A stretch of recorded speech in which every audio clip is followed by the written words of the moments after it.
ኢየሱስ ክርስቶስ ዘኦመ ስም ለዘይጼውኦ ኢየሱስ ክርስቶስ ብስተ ሕይወት ለዘይበልኦ ኢየሱስ ክርስቶስ ጽዋ መድኃኒት ለዘይሰትዮ ከመ ይባርኩነ ይፈኑ ለዘባይነ ይስምዑ ወልሰሁ ነሲኦ። ዮርዳኖስ በጥምቀት የተወለዳችሁ እግዚአብሔርን አባታችን ድንግል ማርያምን እናታችን ብላችሁ የማመናችሁ ከሩቅም ከቅርብም የመጣችሁ ወንዶችም ሴቶችም ሕፃናትም በእግዚአብሔር ፍጹም ሰላም እላችኋለሁ። እንደምን ዋላችሁ? እንደምን ሰነበታችሁ? አባታችን አምላካችን ፈጣሪያችን በአባትነቱ በቸርነቱ በምሕረቱ በይቅርታው ሁላችንንም ጠብቆ በፍቅር ስቦ በረድኤቱ አቅርቦ በቅድስናው ስፍራ ለመሰብሰብ ያበቃን ቃሉንም ለመስማት የፈቀደልን የአባቶቻችን አምላክ የሁላችን ፈጣሪ በሰማይ በምድር በባህርና በየብስ ስሙ ይክበር ይመስገን። የእመቤታችን የእናታችን የድንግል ማርያም አክሊለ ምክህነ ወቀዳሚተ መድኃኒትነ ወመሰረተ ንጽሕነ ኮነ በማርያም ድንግል የድኅነታችን መጀመሪያ የንጽሕናችን መሰረት አክሊለ ምክህነ የመመኪያችን ዘውድ የሆነችው እግዝእትነ ማርያም የሐዋርያት ሞገሳቸው የሰማዕታት እናታቸው የመላእክት እህታቸው የነቢያት ትንቢታቸው ለጻድቃንም እመቤታቸው እመቤታችን ስሟ ይክበር ይመስገን። የሰማዕተ ልዳው የቅዱስ ጊዮርጊስ እንደተሰጠው ጸጋ ስሙ ይክበር ይመስገን። እንኳን በሰላም ጠብቆ አደረሳችሁ።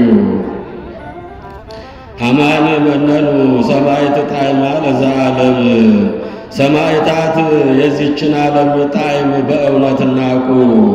ወካው ደሞሙ በእንተ እግዚአብሔር ደማቸውንም ስለ እግዚአብሔር መንግሥት አፈሰሱ።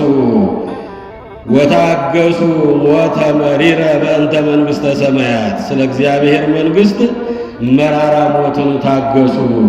ይህን ቃል የተናገረው ሊቁ አባታችን ቅዱስ ኤፍሬም ውዳሴ ማርያም የዘወትር ጸሎታችን ላይ ሁል ጊዜ የምንደግመው በሐሙስ ውዳሴ ማርያም ላይ የምናገኘው የእግዚአብሔር የአምላካችን ቃል ነው። አማን መነኑ ሰማዕት ጣዕማ ለዘዓለም ሰማዕታት ጻድቃን ቅዱሳን የዚህን ዓለም ጣዕም በእውነት ናቁ። ሹመቱን ናቁ፣ ሽልማቱን ናቁ፣ ዝናውን ናቁ፣ ስልጣኑን ናቁ። ወታገሱ ሞተ መሪረ መራራ ሞትንም ታገሱ። ደማቸውንም ስለ እግዚአብሔር መንግሥት አፈሰሱ። ስለ ምድራዊው አይደለም፣ ስለ ዘላለማዊው፣ ስለ ሥጋዊው አይደለም፣ ስለ መንፈሳዊው፣ ስለ ጊዜያዊ ሹመትና ሽልማት አይደለም፣ ስለ ዘላለም ስለ እግዚአብሔር መንግሥት ደማቸውን አፈሰሱ። መራራ ሞትንም ታገሱ ይላል አባታችን ሊቁ ቅዱስ ኤፍሬም። የእግዚአብሔር ልጆች ምእመናን ዛሬ የምናስበው ታላቁ ሰማዕት ቅዱስ ጊዮርጊስን የምናስብበት ቀን ነው። የትምህርታችን መነሻ የሚሆነው ሰማዕታት የዚችን ዓለም ጣዕም በእውነት ናቁ። ሹመቱን፣ ሽልማቱን፣ ዝናውን፣ ዕውቅናውን፣ ሀብቱን፣ ንብረቱን ይህን ሁሉ ስለ እግዚአብሔር መንግሥት ብለው ናቁ። ደማቸውንም ስለ እግዚአብሔር መንግሥት ብለው አፈሰሱ። መራራ ሞትን ታገሱ። እንግዲህ የቅዱስ ጊዮርጊስን ታሪክ ለመተረክ በእውነት ካይምሮ በላይ ነው። ልንሰራው አይደለም፣ ለማሰብ የሚከብድ ስለሆነ እግዚአብሔር የገለጠልንን እየተማርን እንቆያለን። እየሰማችሁ ነው? ከቃሉ ጋር ናችሁ? ልዑል እግዚአብሔር ከሁላችን ጋር ይሁን። የልቦናችንን ደጅ ክፈትልን። የቅዱስ ጊዮርጊስ በረከት ሁላችንን የሚጠብቀን። ቅዱስ ጊዮርጊስ እንደ እግዚአብሔር ፈቃድ ልደቱን፣ እድገቱን፣ እምነቱን፣ ተጋድሎውን፣ ሰማዕትነት የተቀበለበትን እየተማርን እንቆያለን። ቅዱስ ጊዮርጊስ ማለት የሃይማኖት ገበሬ ማለት ነው። ምን አልኳችሁ? ጊዮርጊስ ማለት የሃይማኖት ገበሬ፣ ጊዮርጊስ ማለት ኮከብ ብሩህ፣ የንጋት ኮከብ የአጥቢያ ኮከብ ማለት ነው። ጊዮርጊስ ማለት የልዳው ፀሐይ ማለት ነው። እየሰማችሁ ነው?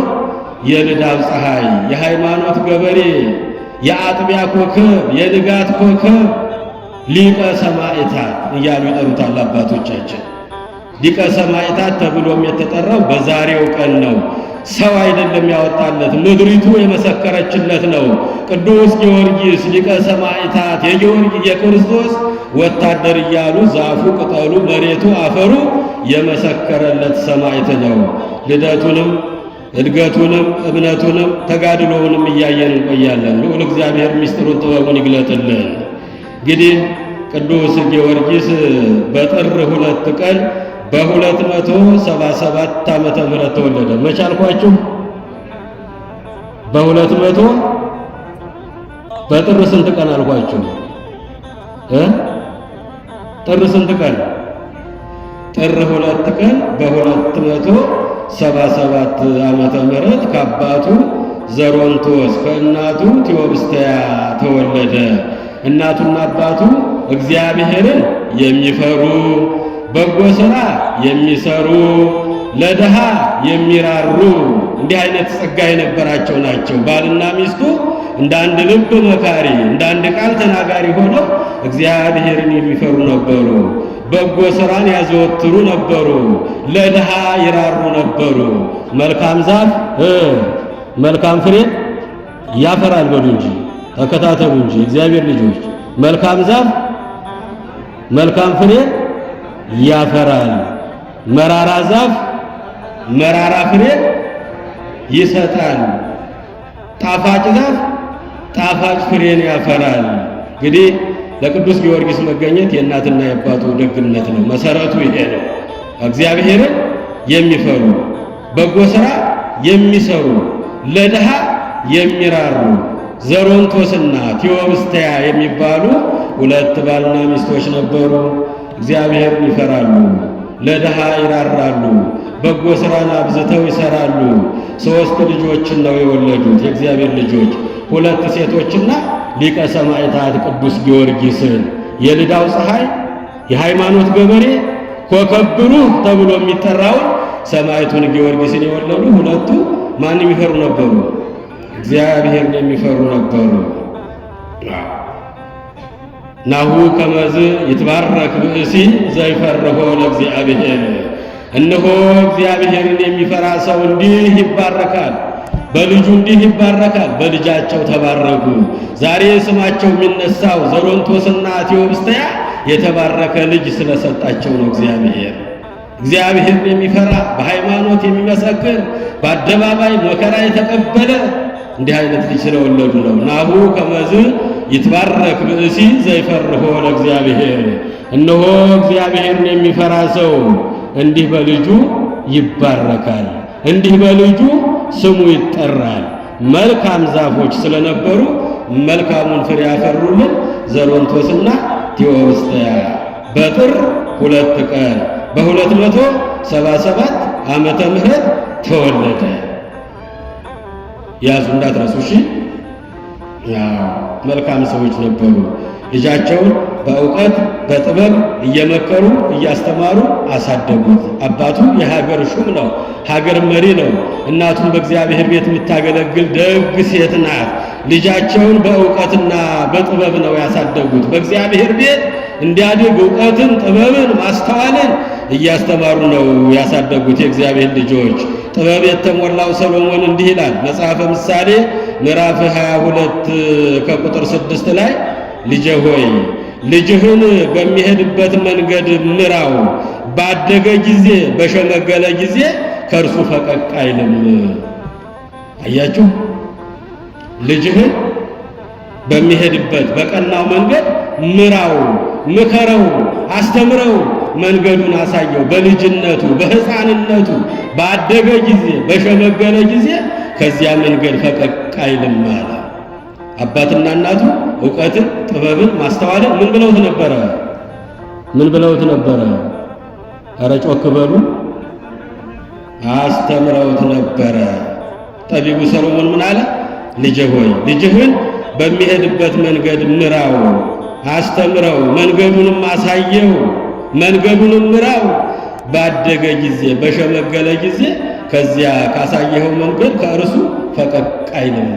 ቅዱስ ጊዮርጊስ በልጅነቱ ከእናቱ ከአባቱ የተማረው እግዚአብሔርን መፍራት፣ ለሰው መራራት፣ ስለ እውነት መኖር፣ ስለ እውነት መሞትና የተማረው የእግዚአብሔር ልጆች ምእመናን እንግዲህ እነዚህ ሁለት ባልና ሚስቶች 3 ልጆችን ወለዱ። 2 እህቶች ነበሩት። የእህቶቹ ስም አንደኛዋ እሰያ፣ ሁለተኛዋ ማርታ ይባላሉ። ማን አልኳችሁ? የጊዮርጊስ እህቶች ስማቸው ማርታና እሰያ ይባላሉ። 2 ሴቶች እህቶች ነበሩት። 10 ዓመት እስኪሞላው በእናት በአባቱ ቤት በእውቀት በጥበብ አደገ። አባቱ የሀገር ገዢ ነው፣ ኃላፊ ነው፣ መሪ ነው፣ ሹም ነው። ግን እግዚአብሔርን የሚፈራ ነው። ግን ለእግዚአብሔርን የሚፈራ ለድሆች የሚራራ በጎ ሥራ የሚሰራ ሹም ነው። ሹመቱ ከእግዚአብሔር እንደሆነ የሚያውቅ ነው። ያለ እግዚአብሔር ሰው መሾም እንደማይችል የተረዳ ነው። በጎ ሥራ የሚሰራ ነው። በእውቀት በጥበብ በማስተዋል ሰማዕቱን ቅዱስ ጊዮርጊስን አሳደጉት። 10 ዓመት ሲሞላ ኖሮ ከመሬት ውሎ ከቤት አይቀርምና አባቱ በሞት ተለየው ይላል ገድሉ ላይ ስናነብ። እየሰማችሁ ነው። አባቱ በሞት ምን አለው? ተለየው።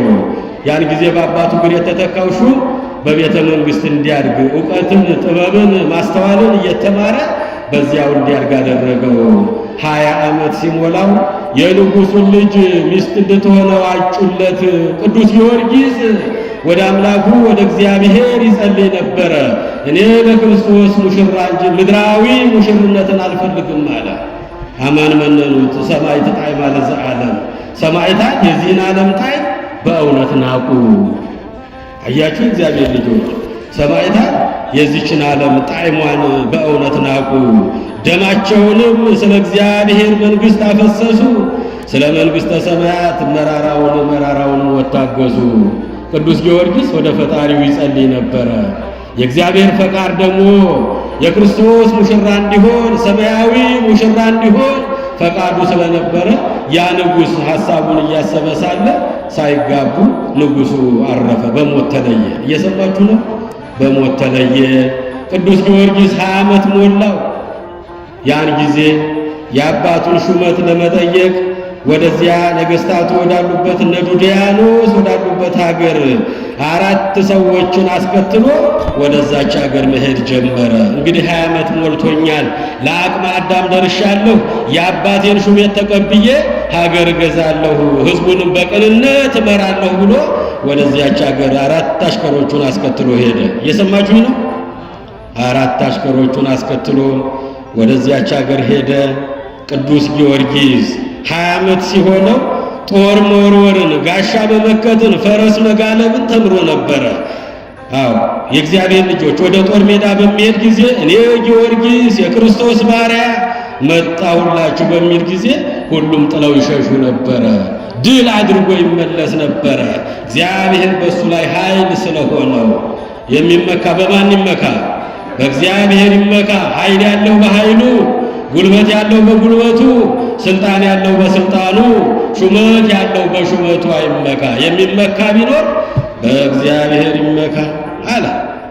የእግዚአብሔር ልጆች ምእመናን ወደ ንጉሡ ወደ ዱድያኖስ 4 ነገሥታቶችን አሽከሮቹን አስከትሎ ወደዚያች ሀገር ሄደ። ወደ ቤሩት የምትባል ሀገር ደረሰ። ቤሩት የምትባል ሀገር ደረሰ።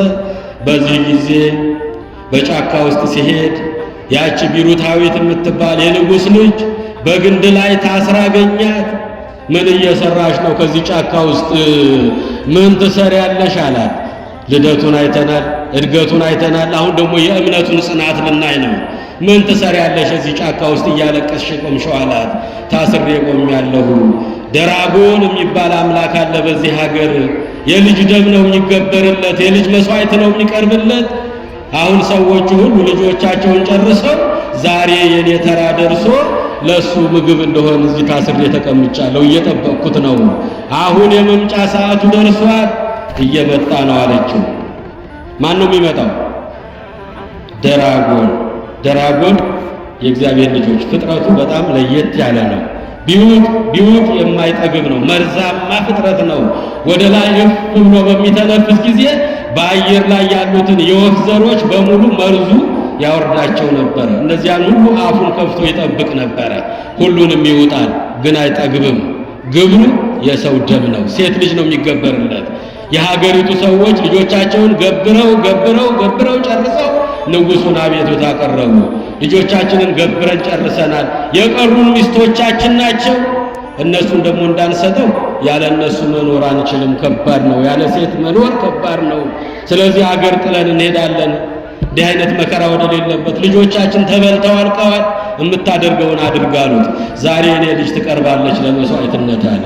አትሂዱ፣ አገር ለቃችሁ አትሂዱ አላቸው።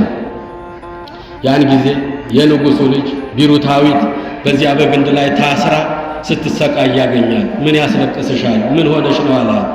ደራጎን የሚባል አምላክ አለ፣ ለሱ መስዋዕት ልሆን ቀርቤያለሁ። ዛሬ እኔ ተራው ደርሷል አለችው። ደራጎን ማለት የእግዚአብሔር ልጆች እንደ አዞ ረጃጅም ጥርስ ያለው ነው።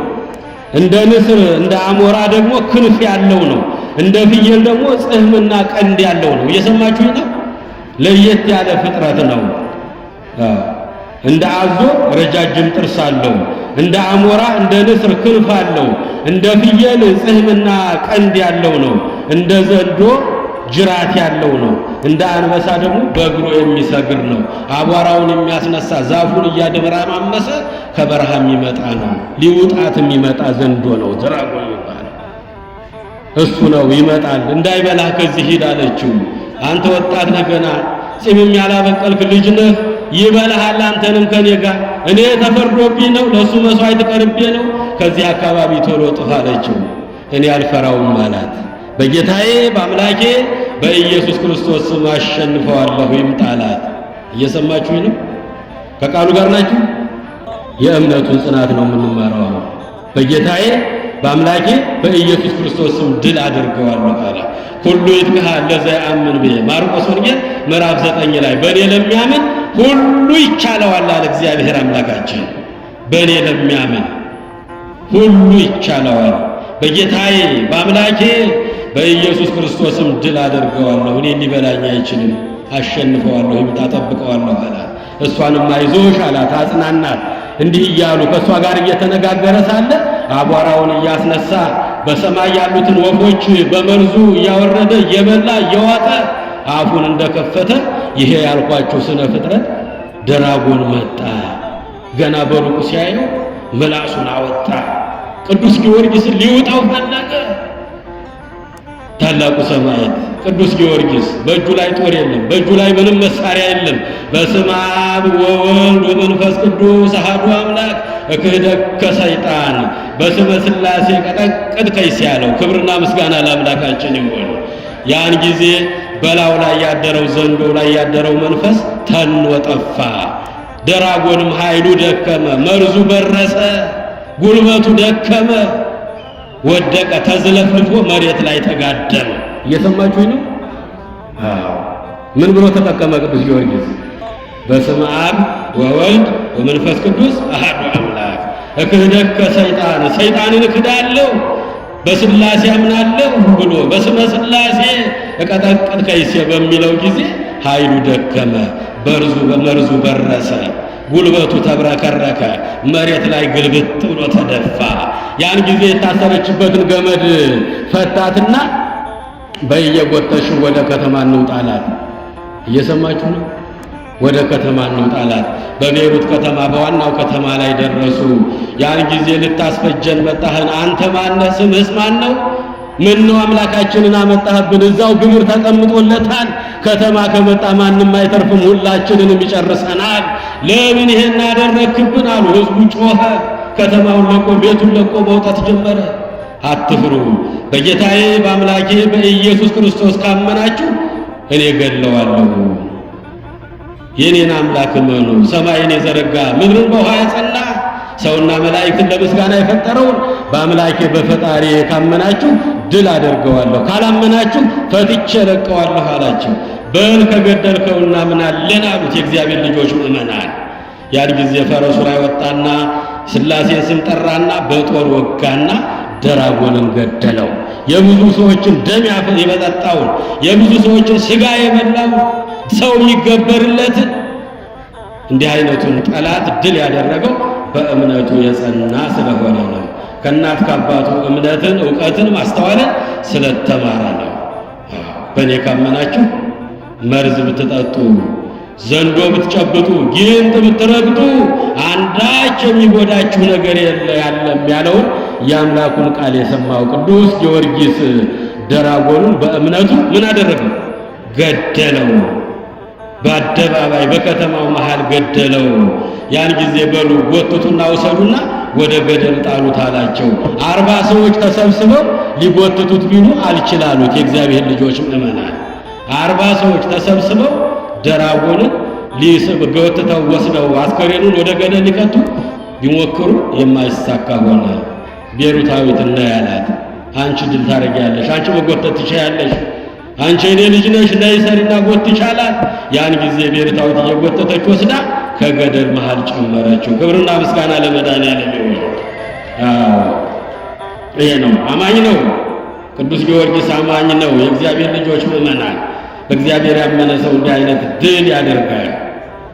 በዚህ ጊዜ አሽከሮቹን ሁሉ ወደ አገሩ ላከና የያዘውን ብርና ወርቅ ሁሉ ለድሃ ሰጠና ወደ ነገሥታቱ መካከል ሲሄድ እዚያ ደግሞ ጣዖት አቁመው ለጣዖት እያሰገዱ ለጣዖት አልሰግድም ያሉትን ደግሞ እያረዱ እያወራረዱ እያሰቃዩ ደረሰ ቅዱስ ጊዮርጊስ።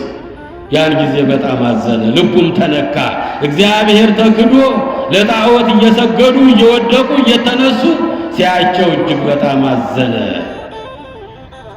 ወደ ንጉሡ ደረሰና እኔ የክርስቶስ ባሪያ ክርስቲያን ነኝ አለ። ክርስቲያን ነኝ የሚል ሰው በዚያች ምድር ላይ የለም። በዚያ ዘመን የእግዚአብሔር ልጆች ሁሉም ለጣዖት ሰግዷል። ሰይፍ እየፈራ ሞት እየፈራ ለእንጨቱ እየሰገደ እየወደቀ እየተነሳ ለእንጨቱ ዕጣን እያጠኑ መሥዋዕት እያቀረቡ ነበረ። ዱድያኖስ ንጉሥ ይህን ያስደርግ ነበር። አንተ ማነህ? ስምህስ ማን ነው አለው። እኔ ክርስቲያን ነኝ፣ የክርስቶስ ባሪያ ነኝ። እኔ የምሰግደው ሰማዩን ምድሩን ባህሩን የብሱን ፈጥሮ ለሚገዛው ለልዑል እግዚአብሔር ነው። አንተ ላቆምከው ስዕል አልሰግድም፣ አንተም ጣዖትህም ርኩሳን ናቸው አለው። ክብርና ምስጋና ለመድኃኒዓለም ይሁን።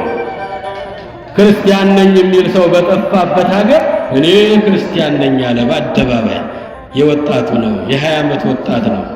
የ20 ዓመት ወጣት ልጄ አለሁ አለሁ ስትል የቆምክባት ምድር ሳትከዳ ቀኑ ሳይጨልምብህ ደስ የማያሰኝ ክፉ ቀናት ሳይደርሱብህ ልጄ በወጣትነት ፈጣሪህን አስብ።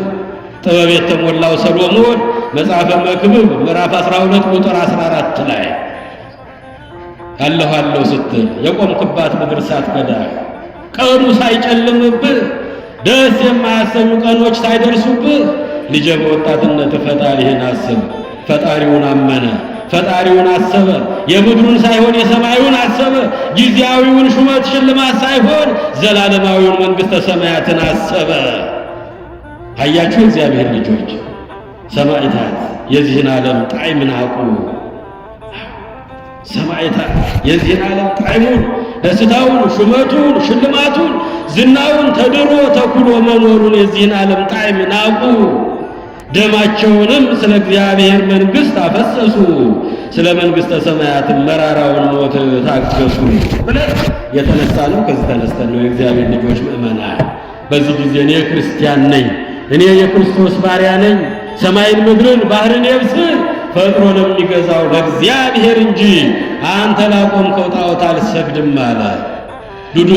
ንጉሡ ዱድያኖስ ተቆጣ። 3 ዓመት ሙሉ ሕዝቡን እያሰገድኩ መሥዋዕት እያቀረብኩ ስኖር ክርስቲያን ነኝ የሚል ሰው በሀገሬ በኔ ግዛት አንድም ሰው አልነበረም። ይሄ ሰው ከየት መጣ? ጠይቁ፣ መርምሩልኝ አለ።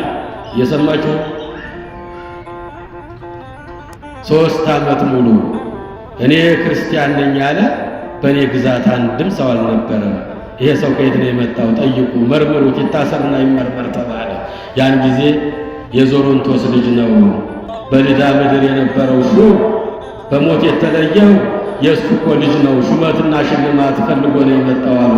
ያን ጊዜ ያቀረቡትና ከንጉሡ ስር 10 ሀገሮችን እንድትገዛ አድርጌ እሰጥሃለሁ፣ ወርቅ፣ ብር፣ አልማዝ እሰጥሃለሁ፣ የሀገር መሪ አደርግሃለሁ፣ ሀገሬን ግማሹን ከፍዬ እንድትገዛ አደርግሃለሁ፣ ብቻ ግን ለጣዖት ስገድ አለው። እየሰማችሁ ሰማዕታት የዚህን ዓለም ጣዕሙን ናቁት። ደማቸውን ስለ ክርስቶስ አፈሰሱ። መራራውን ሞት ታገሱ። ሰማይ ምድር ለፈጠረ ለእግዚአብሔር እንጂ የምሰግደው አንተ ላቆምከው ጣዖት አልሰግድም አለው። አንተም ጣዖትህን ርኩሳን ናችኋል። አልፈራም፣ አላፈረም። ዛሬ ለማስመሰል እንኖራለን። የእግዚአብሔር ልጆች በማስመሰል ሌላ እምነት ተከታይ ስናይ መስለን እንውላለን። ከነሱ ጋር አብረን ማናደርገውን እናደርጋለን። እንደ መመሳሰል ጊዜውን ለመምሰል እንሞክራለን። ጊዮርጊስ ግን በሰባ ነገሥታት መካከል ቆሞ እኔ ክርስቲያን ነኝ፣ የክርስቶስ አገልጋይ ነኝ፣ ስለሱ መከራ እንቀበልለታለሁ፣ ለሱ ነው መስገድ የሚገባል፣ ይሄ ርኩስ ጣዖት ነው አላቸው። በዚህ ጊዜ ሹመት ይሰጥሃል፣ ሽልማት ይሰጥሃል፣ 10 ሀገሮችን እንድትገዛ እናደርግሃለን፣ ግዛቴን ከፍዬ ከኔ በታች አድርጌ ሾመሃለሁ፣ የፈለከው ነገር ይሟላልሃል፣ እባክህ እሺ በለኝ አለው። እሺ አልልም አለ። እሺ አልልም ከምድሩ የሰማዩን መረጠ። ጊዜያዊውን ሹመት ሳይሆን ዘላለማዊውን ሹመት መረጠ ቅዱስ ጊዮርጊስ። ምድራዊውን ሳይሆን ሰማያዊውን፣ ስጋዊውን ሳይሆን መንፈሳዊውን፣ የማያልፈውን የእግዚአብሔርን መንግሥት መረጠ። በዚህ ጊዜ ወደ ተጋድሎ ልንገባ ነው። ወደ መከራው ልንገባ ነው። የእግዚአብሔር ልጆች ምእመናንና ምእመናት እንግዲህ ቅዱስ ጊዮርጊስ የተቀበለውን መከራ ብያቸዋለሁ። ለመናገር አይደለም ለማሰብ እጅግ ያሰቅቃል። የእግዚአብሔር ልጆች ፍጡር እንዴት ይችላል ትለናል። የመጀመሪያው መከራ 1 ያዙልኝ። መከራ 1 የብረት ጫማ ተሰርቶለት በእግሩ ላይ ተበሳስቶ እንደ ወስፌ ያለ የብረት ጫማ ተደርጎለት ያንን እየረገጠ እንዲሄድ የእግሮቹ ጅማቶች እንዲበጣጠሱ በሚረግጠው ጊዜ የእግዚአብሔር ልጆች ምእመናን የብረት ጫማ አድርጉለትና በዚያ እንዲህ በእግሩ እንዲራመድ እየደበደባችሁት በእግሩ እንዲራመድ አድርጉት አላቸው። በእግሩ መራመድ በሚጀምር ጊዜ እግሮቹ ተበሳሱ፣ እንደ ወስፌ እንደ ወንፊት ተበሳሱ። የቅዱስ ጊዮርጊስ እግር ከእግሩ ስር ከጫማው ስር ወስፌ አለ። በሚረግጠው ጊዜ ወስፌው እየወጋው ነው። ጅማቶቹ ስሮቹ የተበጣጠሱ ነው። መሄድ ቢያቅተው አጎንብሶ እንደ ከብት መሄድ ጀመረ። የእግዚአብሔር ልጆች ያን ጊዜ ስቅ ብሎ አለቀሰ። ከላይ እንባው ይፈሳል፣ ከታች ደሙ ይፈሳል። አለቀሰ፣ ደሙ ፈሰሰ። ደምና እንባው ተቀላቅሎ ወረደ። ያን ጊዜ ቀና አለ ወደ ሰማይ። ጌታዬ አምላኬ መድኃኒቴ ኢየሱስ ክርስቶስ በዕለተ ዓርብ የተቀበለውን መከራ ነፍሴ ሆይ አስቢ አለ። ይሄ ምድራዊ ነው አለ። ይሄ ጊዜያዊ መከራ ነው አለ። እሱ ለኔ መከራ ተቀብሎልኛል፣ ዋጋ ከፍሎልኛል። በችንካር ተመትቶ በጦር ተወግቶ የሾህ አክሊል ደፍቶ ልብሱን ተገፎ በደም ተሸፍኖ ውሎልኛል። እሱን አስቢ ሰውነቴ ያለ መከራውን አልተሰቀቀም፣ አመሰገነው። ክብርና ምስጋና ለአምላካችን ይሁን። እግሩ ተበሳስቷል፣ ወንፊት ሆኗል፣ ጅማቶቹ ተበጣጥሰዋል። ደሙ እንደ ጎርፍ እየፈሰሰ ነው። ከላይ እንባው እየፈሰሰ የመጀመሪያው መከራ ይሄ ነበረ። የእግዚአብሔር ልጆች ምእመናን መሄድ ቢያቅተው አጎንብሶ እንደ በግ መሄድ ጀመረ። በሚረግጠው ጊዜ ወስፌ ወደ ውስጥ እየገባ ስሩን እየበጠሰው ደሙን እያፈሰ ወደ ልቡ ዘልቆ እየገባ ነው። ይሄን መከራ አልሰቀቀውም። መድኃኔ ዓለም ለኔ ከዚህ የበለጠ መከራ ተቀብሎልኛል፣ ዋጋ ከፍሎልኛል አለ። ዕለተ ዓርብን ማሰብ ይገባኛል አለ። በዚህ ጊዜ የእግዚአብሔር መልአክ ቅዱስ ሚካኤል ተገለጠና ፈወሰው። ቅዱስ ሚካኤል ክብር ምስጋና ይድረሰው። ፈወሰው። የእግዚአብሔር ልጆች አዳነው። የእግዚአብሔር መልአክ አዳነው። ያን ጊዜ ተመልሶ ወደ ንጉሱ ገባ፣ ወደ አደባባይ ገባ፣ ወደ ቤተ መንግሥት ገባ። አንተ ንጉሥ እፈር አለው። ጌታዬ ኢየሱስ ክርስቶስ ደሜን ጠረገልኝ፣ ቁስሌን አደረቀልኝ፣ ፈወሰኝ። እፈር። አንተ የምታመልከው ጣዖት ምድራዊ ነው፣ ጣዖት ነው፣ በዕለተ ሰሉስ የተፈጠረ እንጨት ነው። መስገድ ያለብህ ሰማይ ምድርን ባህርን የብስን ፈጥሮ ለሚገዛ ለጌታዬ ለኢየሱስ ክርስቶስ ነው አለ። የመጀመሪያው መከራ ይሄኛው ነው። ሁለተኛውን መከራ ልንገራችሁ። በሰባ ችንካሮች ቅዱስ ጊዮርጊስን ቸነከሩት። የእግዚአብሔር ልጆች በእሳት አንድደው ምጣድ ላይ አስተኝተው ቆሉት። እንደ እንትን ቆሉት፣ እንደ አሻቦ ቆሉት ቅዱስ ጊዮርጊስን። በመዶሻ ጭንቅላቱን ቀጠቀጡት። በሆዱ ላይ የድንጋይ ምሰሶ ታስሮ ወደ ገደል እንዲንከባለል አደረጉት። ቅዱስ ሚካኤል ወረደለት። ክብርና ምስጋና ለአምላካችን ይሁን። ደስ አይልም? የእግዚአብሔር ልጆች፣ እግዚአብሔርን ያመኑ ሰዎች እንዲህ ናቸው። በሱ ካመንን ምንም ነገር አንበላ። በእኔ ያመነ ሰው ብሏል መድኃኒታችን ኢየሱስ ክርስቶስ። በሰባ ችንካሮች ቸነከሩት፣ በእሳት ለመለሙት፣ አቃጠሉት፣ በመዶሻ ራሱን ቀጠቀጡት። በሆዱ ላይ የድንጋይ ምሰሶ ታስሮ ወደ ገደል እንዲንከባለል አደረጉት። አሁንም ሊሞት አልቻለም። ቅዱስ ጊዮርጊስ የእግዚአብሔር መልአክ ወርዶ ፈወሰው። እየሰማችሁ ነው? የእግዚአብሔር መልአክ ከሰማይ ወርዶ ፈወሰው። ሶስተኛ መከራ አጠራጠር እያለኩ ነገራችሁ ብዬ ነው።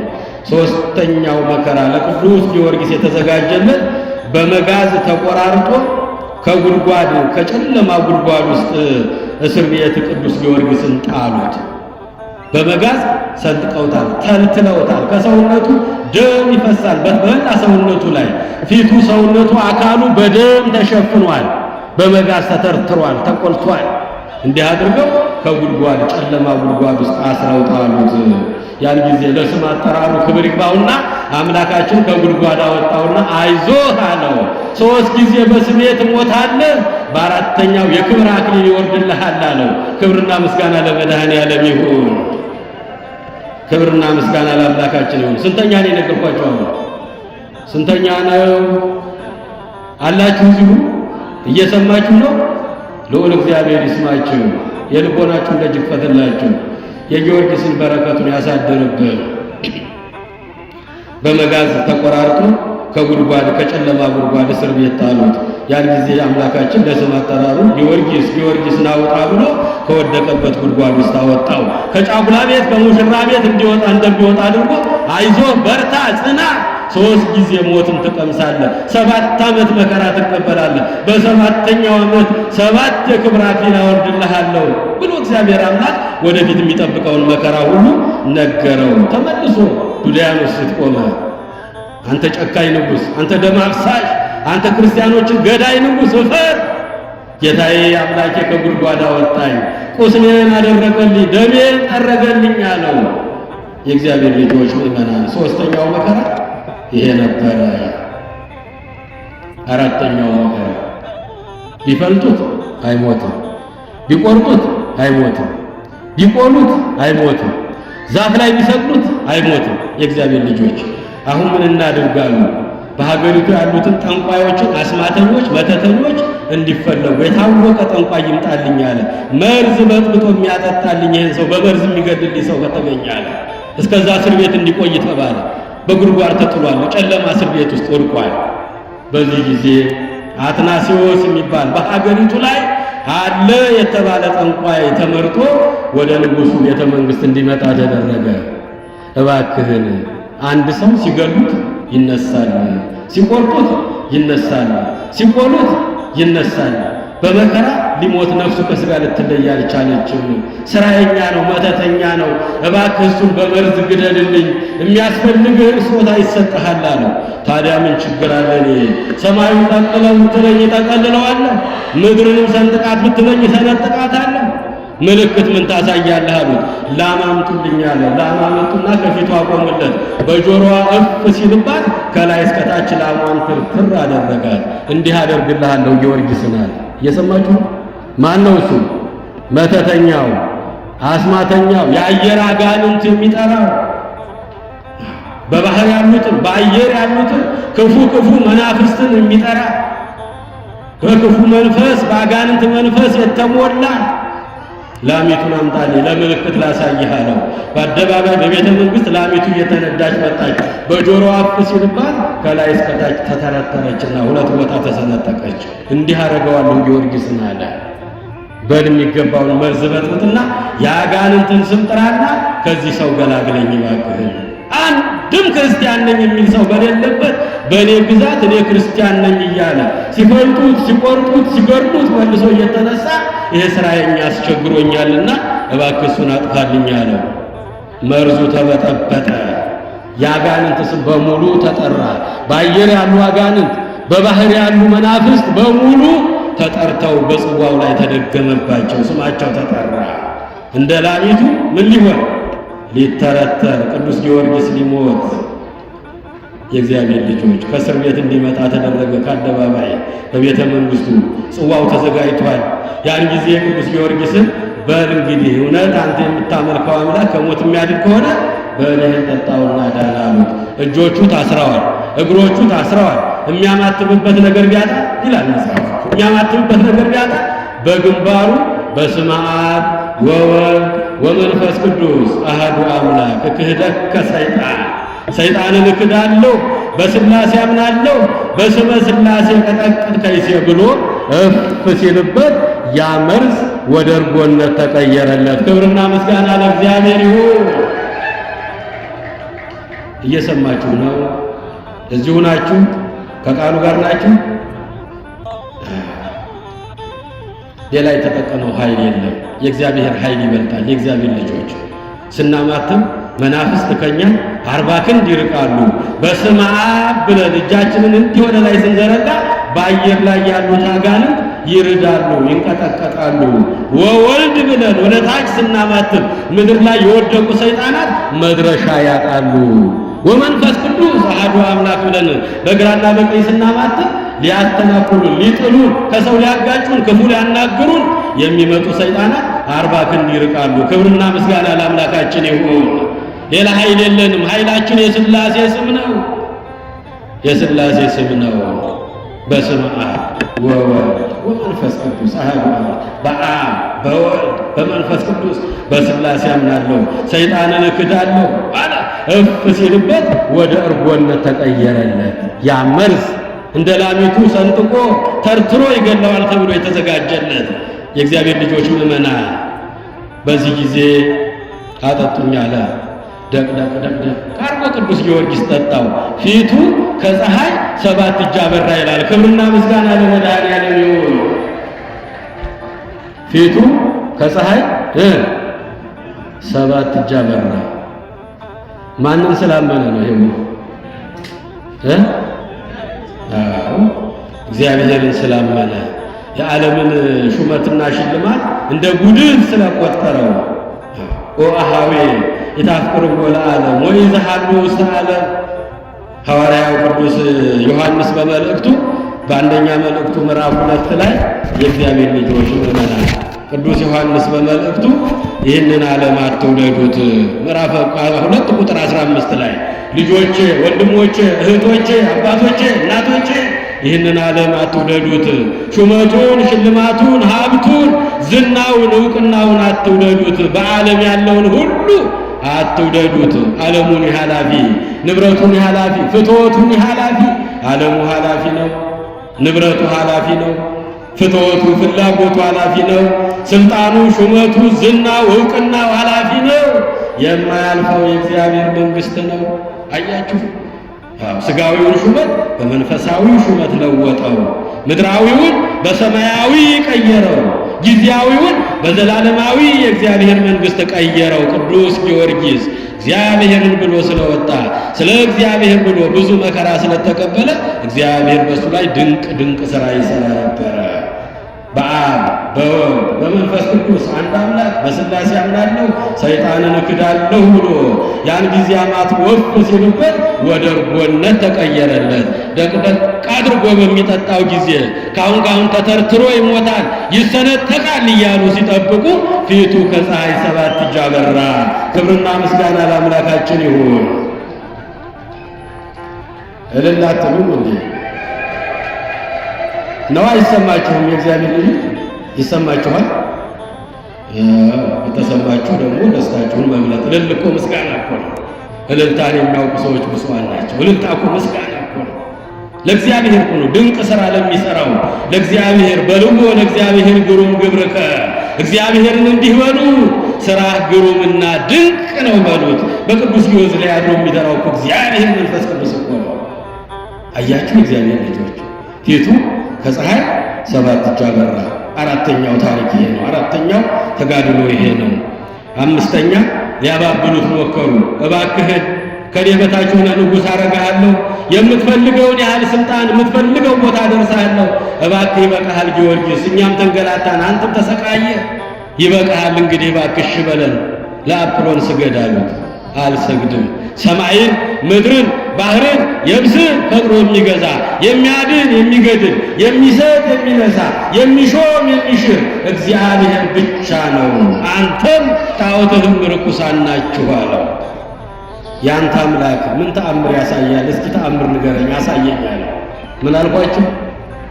ያንተ አምላክ ምን ተአምር ያደርጋል? እስኪ ተአምር አድርግና አሳየኛል። ያን ጊዜ 70 ነገሥታት የተቀመጡበት የእንጨቱን ወንበር አለምልሞ ዛፍ ሆኖ ቅጠል እንዲያወጣ አደረገው። ክብርና ምስጋና ለእግዚአብሔር ይሁን። የተቀመጡበት የእንጨት ወንበር ደረቁ ወንበር ቅጠል አውጥቶ ለምልሞ አብቦ ፍሬ አፍርቶ ይህንን ተአምር አሳያቸው።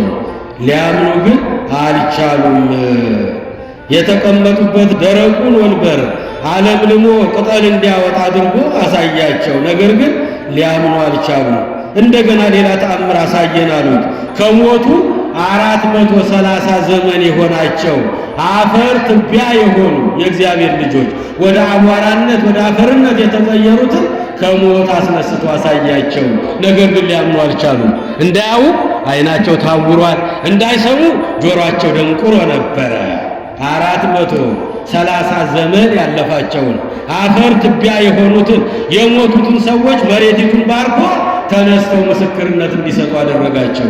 ነገር ግን ሊያምኑ አልቻሉም። እየሰማችሁ ነው? ሊያምኑ አልቻሉም። ስንት ዓመት አልኳቸው? ከሞቱ 430 ዘመን የሆናቸውን ከሞት አስነስቶ የኔ አምላክ ይሄን ያደርጋል። የሞተ ያነሳል፣ የወደቀ ያነሳል፣ የታመመ ይፈውሳል፣ ይሰጣል፣ ይነሳል፣ ያድናል፣ ይገድላል፣ ይሾማል፣ ይሽራል። ይሄ ነው የኔ ፈጣሪ። በሩመኑ ይሄው የሞቱ ተነስተው ያያችሁ ነው አላቸው። እነሱ ግን ሊያምኑ አልቻሉም። ያ ግን አትናሲዎስ የሚባለው ያ አስማተኛው ጠንቋዩ ግን ቅዱስ ጊዮርጊስ ፊቱ እንደ ፀሐይ ሲያበራ የእግዚአብሔር ኃይል ምን ያህል እንደሆነ ተረድቶ በቅዱስ ጊዮርጊስ እግር ላይ ድፍት ብሎ በአንተ አምላክ አምኛለሁ አለ። ክብርና ምስጋና ለአምላካችን ይሁን። ጠንቋዩ፣ አስማተኛው፣ መተተኛው የአየሩን አጋንንት የባህሩን መናፍስት ሁሉ እየጠራ ብዙ ሰዎችን የሚያበላሽ የሚገድል በሽተኛ የሚያረግ የታወቀ በአገሪቱ ላይ ያለው አትናሲዎስ የሚባል ጠንቋይ ቅዱስ ጊዮርጊስ ያን መርዝ ጠጥቶ ፊቱ ከፀሐይ 7 እጅ ሲያበራ አየና በአንተ አምላክ ከዛሬ ጀምሮ አምኛለሁ። የአንተ አምላክ ነው መግደል ማዳን የሚችለው የአንተ አምላክ ነው፣ የኔ ግን ሐሰት ነው። ቅዱስ ጊዮርጊስ ማረኝ ብሎ ከቅዱስ ጊዮርጊስ እግር ላይ ድፍት ብሎ አለቀሰ። ቅዱስ ጊዮርጊስ መሬቲቱን ቢረግጣት ይላሉ መጽሐፉ፣ መሬቲቱን ሲረግጣት ውሃ ፈለቀ፣ ጸበል ፈለቀ። ወደ እግዚአብሔር ሲያመለክት ከ12ቱ ሐዋርያት አንዱ የሆነው ሐዋርያው ቅዱስ ማትያስ ወረደለት። ያንን አትናሲዎስ የሚባለውን ጠንቋይ አጥምቆ የሰማዕትነት አክሊል እንዲወርድለት አደረገ። ክብርና ምስጋና ለመድኃኔዓለም ይሁን። በሰማዕትነት ሞተ። የቅዱስ ጊዮርጊስ አምላክ እውነተኛ አምላክ ነው። የሚያድን የሚገድል የጊዮርጊስ አምላክ ነው። እኔ ብዙ ሰው ገድያለሁ፣ ብዙ ሰው አበላሽቻለሁ። በእሱ ላይ ያደረው ግን የእግዚአብሔር ኃይል ታላቅ ነው። እውነተኛው አምላክ የቅዱስ ጊዮርጊስ አምላክ ነው አለ። በአደባባይ አንገቱን ተቆርጦ በሰማዕትነት ጥር 23 ቀን ምን አለ? አረፈ ይላል ገድሉ ስታነቡት። ጥር 23 ቀን ያ ጠንቋዩ፣ ያ መተተኛው፣ ያ አስማተኛው በቅዱስ ጊዮርጊስ ላይ ያለውን ኃይል ተመልክቶ በቅዱስ ጊዮርጊስ አምላክ አምኛለሁ። የሚገድል የሚያድን እሱና እሱ ብቻ ነው። ቅዱስ ጊዮርጊስ ሆይ ማረኝ፣ ይቅር በለኝ አለ። ቅዱስ ጊዮርጊስን ከወደቀበት አንስቶ መሬቲቱን ረግጦ ጠበል አፍልቆ ወደ እግዚአብሔር አመልክቶ ሐዋርያው ማትያስ እንዲመጣ አድርጎ እሱ አጥምቆት ወዲያው ሰማዕትነትን ተቀብሎ በሰማዕትነት ጥር 23 ቀን አረፈ። አምስተኛው ተአምር ይሄ ነው። የእግዚአብሔር ልጆች ምእመናን እየሰማችሁ ነው? ከቃሉ ጋር ናችሁ? ስድስተኛውን ተአምር ነው። ስድስተኛው ተአምር ቅዱስ ጊዮርጊስ ቢፈልጡት አልሞት አለ፣ ቢቆርጡት አልሞት አለ፣ ጉድጓድ ቢጥሉት ከጉድጓድ ይወጣል። የእግዚአብሔር ልጆች ብዙ መከራ ተናግረን ሊጨርሰው የማንችል መከራ ሲያፈራርቁበት ከዚህ ሁሉ መከራ ወጣ። ይሄ እንግዲህ ቢቆርጡት አይሞትም፣ ቢፈልጡት አይሞትም፣ መርዝ ቢሰጡትም አይሞትም፣ ዛፍ ላይ ቢሰቅሉት፣ ጉድጓድ ቢጥሉትም፣ ገደል ቢከቱትም አይሞትምና ከድሃ ቤት አንዲት ድሃ ፈልጉና በሀገሪቱ ላይ ምንም ነገር ቦሃቃ የሌላት ዱቄት የሌላት እምትልሰው እምትቀምሰው ከሌላት ሴት ቤት ውሰዱና የፊጥኝ እጁንም እግሩን ማስራችሁ በዚያ በረሃብ ተንገላቶ ይሙት አሉ። ተፈረደበት ቅዱስ ጊዮርጊስ። ስለ እግዚአብሔር መንግሥት ደማቸውን አፈሰሱ፣ መራራ ሞትን ታገሱ። ስለ ምድራዊ ስልጣን፣ ስለ ስጋዊ ስልጣን፣ ስለ ጊዜያዊው ስልጣን አይደል፣ ስለ ዘላለሙ የእግዚአብሔር መንግሥት ደማቸውን አፈሰሱ፣ መራራ ሞትን ታገሱ። ሰማዕታት የዚህን ዓለም ጣዕሙን ናቁ። ጣዕሙን ናቁት። የዚህን ዓለም ኃላፊ ነው አሉ፣ ጊዜያዊ ነው አሉ፣ ምድራዊ ነው አሉ፣ የማያልፈው የእግዚአብሔር መንግሥት ነው አሉ። ቅዱስ ጊዮርጊስ በዚያ ጊዜ እኮ የእግዚአብሔር ልጆች በዚያ በ20 ዓመት ዕድሜው ብዙ ፍላጎት፣ ብዙ ፍትወት ያለበት፣ ብዙ ወጣት የሚሰናከልበት፣ የሚወድቅበት፣ ከአምላኩ ከእግዚአብሔር የሚርቅበት፣ የሚይዘው የሚጨብጠውን ሁሉ የሚያጣበት፣ የእሳትነት ጠባይ በጣም የሚበዛበት፣ በዚያ ጊዜ ራሱን ገዛ፣ ራሱን አሸነፈ ቅዱስ ጊዮርጊስ። ብዙ ወጣቶች ሃይማኖታቸውን የሚክዱ በ20 ዓመት ውስጥ ያሉ ወጣቶች ናቸው። ታውቃላችሁ ሁላችሁ። ፍላጎታቸው ፍትወታቸው ብዙ ስለሆነ፣ ጥቅመኞች ስለሆኑ፣ ራስ ወዳዶች ስለሆኑ፣ ለመታወቅ ለማደግ ዝነኛ ለመሆን፣ ለመዳር ለመኳን ለመሾም ብዙ የሚሮጡበት ዕድሜ ነው ያ ዕድሜ። ቅዱስ ጊዮርጊስን ሁሉም ቀሪ ነው አለ፣ ሁሉም ኃላፊ ነው፣ ጉድፍ ነው አለ፣ አይጠቅምም አለ፣ የማያልፈው የእግዚአብሔር መንግሥት ነው አለ። አማን መነኑ ሰማዕት ጣዕመ ለዘአለ። ሰማዕታት የዚህን ዓለም ጣዕሙን በእውነት ናቁ። ወታገሱ ወተመሪረ መራራውን ሞት ታገሱ። ስለ እግዚአብሔር ብለው ደማቸውን አፈሰሱ። የዛ ጊዜ እኮ ጊዮርጊስ ሰግዶ ቢሆን ለጣዖት ዛሬ ስሙን አንጠራውም ነበር። እየሰማችሁ ነው? የዛሬ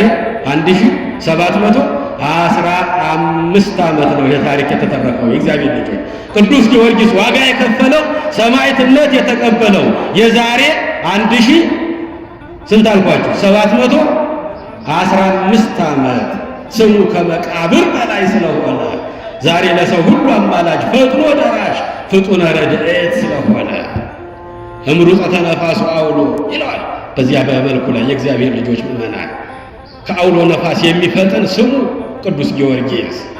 የዛ ጊዜ ለጣዖት ሰግዶ ቢሆን መስዬ ልኑር ተሹሜ ከብሬ አንቱ ተብዬ ልኑር ብሎ ቢሆን ዛሬ ስሙ ከመቃብር በታች አፈር ለብሶ ድንጋይ ተንተርሶ አመድ ትቢያ ሆኖ በዚያው ቀርቶ ነበረ። የእግዚአብሔር ሰዎች ስማቸው ከመቃብር በላይ ነው። የዛሬ 1715 ዓመት ነው ይህ ታሪክ የምንተርከው የእግዚአብሔር ልጆች ምእመናን።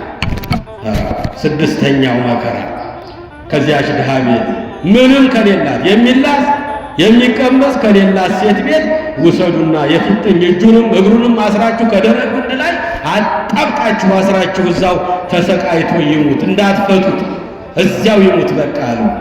ነገሥታት ፈረዱበት፣ ምድራውያን ፈረዱበት፣ ሥጋውያን ፈረዱበት። በዚያ ቤት የፊጥኝ ታስሮ እንደ ወንጀለኛ ገባ። ሴቷ ተፈለገች። የመጨረሻዋ ድሃ የትኛዋ ናት ተብሎ በሀገሪቱ ላይ ተፈልጋ ምንም የምትልሰው የምትቀምሰው የሌላት የምትልሰው የምትቀምሰው ከሌላት ሴት ቤት የእግዚአብሔር ልጆች ምእመናንና ምእመናት እዚያች ሴት ቤት ገብቶ እንዲታሰር ቅዱስ ጊዮርጊስ ተፈረደበት። ያላት አንድ ልጅ እሱም ደግሞ ችግር ያለበት ነው። ዓይኑ የማያይ፣ ጆሮ የማይሰማ፣ አንደበቱ የማይናገር፣ እጁና እግሩ ልምሾ የሆነ እግዚአብሔር ከዚህ ይሰውረን። የእግዚአብሔር ልጆች አንዱ ይበቃል ነበር። 4 አይነት መከራ ያለባት ናት። በዚሁ ላይ የምትልሰው የምትቀምሰው የሌላት ናት። በዚህ ላይ ተጨማሪ ሰው መጥቶባታል። የፊተኛ የታሰረ እንደ ወንጀለኛ የተቆጠረ በደረቁ በቤቷ ምሰሶ ላይ የፊተኛ አጣብቃችሁ አስራችሁን እንዳትፈቱ እዚያው ተሰቃይቶ በስብሶ ይሞት ተብሎ ተፈረደበት። ቅዱስ ጊዮርጊስ በሌላ አይሞትም፣ እሱ እዛው ተሰቃይቶ መሞት አለበት አሉ። እየሰማችሁ ነው። አንድ ልጅ ነው ያላት። ዓይኑ አያይም፣ ጆሮ፣ አንደበቱ፣ እጅና እግሩ ልምሾ ነው። 4 አይነት ስቃይ ያለበት ቤት ውስጥ የሚንደባለል የሚንከባለል ነው። እጁም እግሩም አይሰራ፣ ጆሮውም አይሰማ፣ አንደበቱም አይናገርም፣ ዓይኑም አያይም። እግዚአብሔር ልጆች ምእመናን፣ ይህች መከረኛ ሴት ሌላ ሰው ተጨማሪ መጥቶ በቤቷ ምሰሶ ታስሮ እንዲሰቃይ ተፈረደባት። ወደ ቤቷ ገባች። ወደ ቤቷ ወታደሮች ይዘውት ገቡ። ቅዱስ ጊዮርጊስን ከምሰሶ ከደረቁ ግንድ ላይ አጣብቀው የፊጥኝ እጁንም እግሩንም አስረው ሲወጡ ያ የቅዱስ ጊዮርጊስ ሰውነት ያን ምሰሶ ያን ደረቁን ግንድ ሲነካው ያ ደረቅ ግንድ ወደ ላይ 15 ክንድ ጨምሮ ከከተማው ከፍ ብሎ ዛፍ ሆኖ አብቦ ለምልሞ ፍሬ ያፈራ ይላል። ክብርና ምስጋና ለቅዱስ ጊዮርጊስ ይሁን።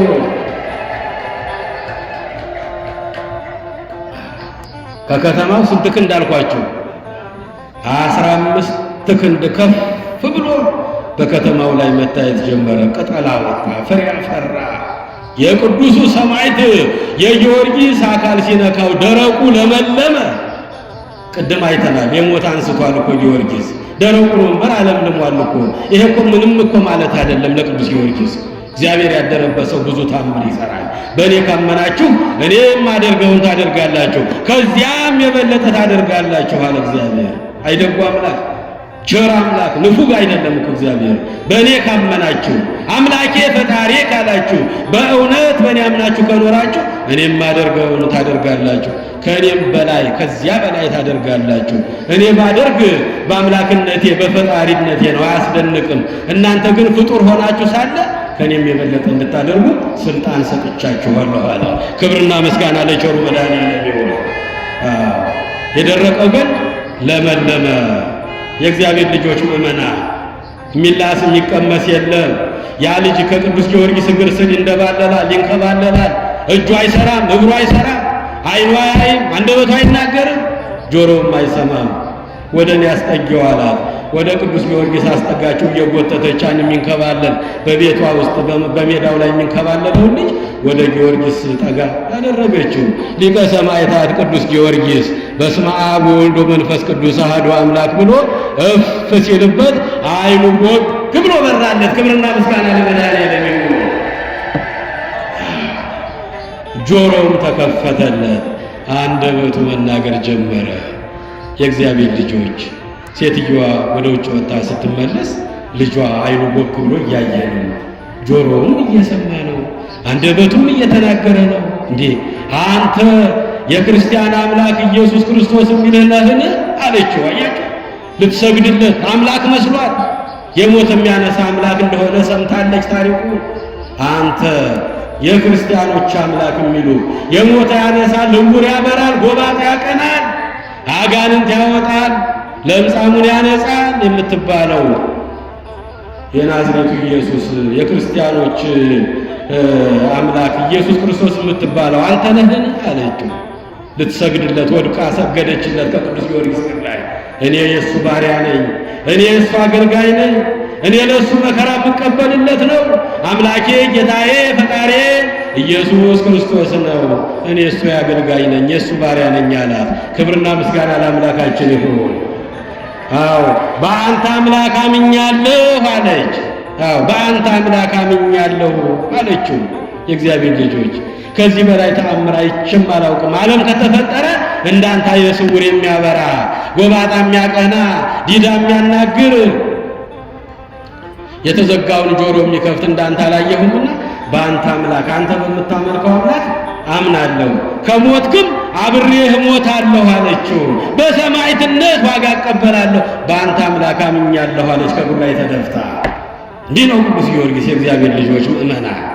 እንዲህ አድርጎ ቤቷን በበረከት ሞላላት። ያ ባዶ የነበረው ማድጋው ቤቱ የዱቄቱ የዘይቱ ዕቃ በሙሉ ጊዮርጊስ ገብቶ ከቤቷ ሲታሰር ቤቷ በበረከት ተትረፍረፍ ብሎ ሞላላት። ክብርና ምስጋና ለቅዱስ ጊዮርጊስ ይሁን። ያ በሰባተኛ ደረጃ ሰዓቱ እንዳይመሽብን ጠጋ ጠጋ ላድርገው። የእግዚአብሔር ልጆች የታሰረበት ግንድም ለምልሞ 15 ክንድ ወደ ላይ ለምልሞ ታየ። ዲዳው ተናገረ፣ ደንቆሮ ሰማ፣ ዓይኑ በራ፣ ልምሾ ብድግ ብሎ ከእናቱ ጋር መቦረቅ ጀመረ። የእግዚአብሔር ልጆች ምእመናን እንግዲህ ወደ ዛሬው በዓል እንምጣ።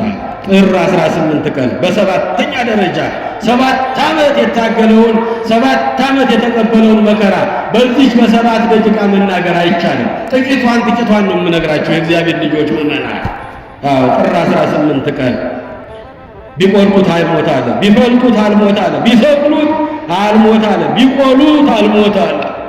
ሰውነቱን ቆራርጠው እንደ ሽንኩርት ከትፈው እንደ ድንች ልጠው እንደ ጎመን ቀርድደው የእግዚአብሔር ልጆች ምእመናን፣ አቤት የሰው ልጅ ጭካኔ አያችሁት?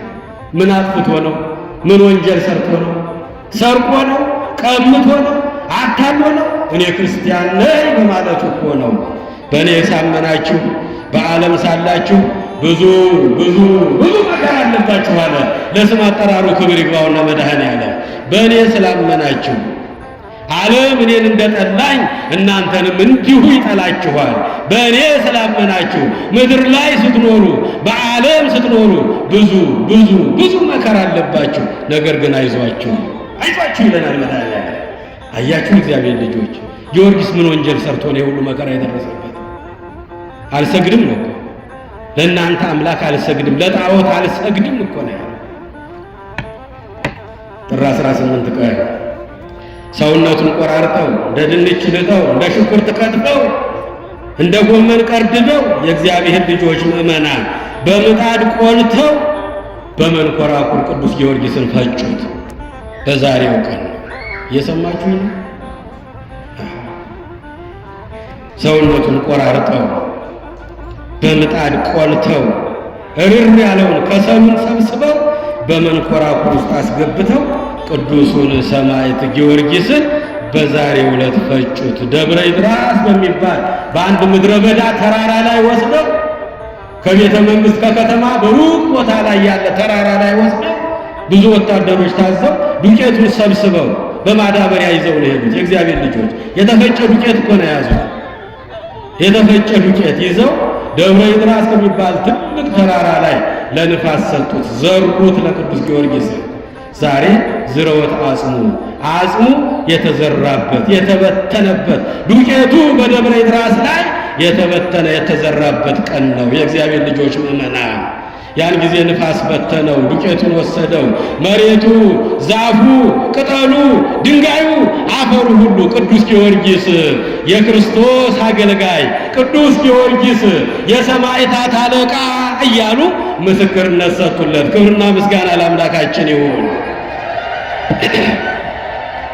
ቅዱስ ጊዮርጊስ የክርስቶስ አገልጋይ፣ ቅዱስ ጊዮርጊስ የሰማዕታት ሁሉ አለቃ እያሉ ዛፉ፣ ቅጠሉ፣ ድንጋዩ፣ አፈሩ፣ መሬት ሁሉ መሰከረችለት። የእግዚአብሔር ልጆች ዱቄቱ ያረፈበት ቦታ ጊዮርጊስ ጊዮርጊስ ጊዮርጊስ ይል ነበረ። እንዲህ አድርጎ እግዚአብሔር ምድር እንድትመሰክርለት አደረገ።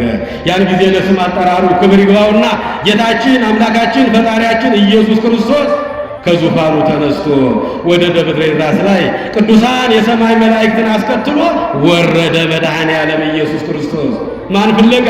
ወዳጁን ቅዱስ ጊዮርጊስን ፍለጋ ወረደ።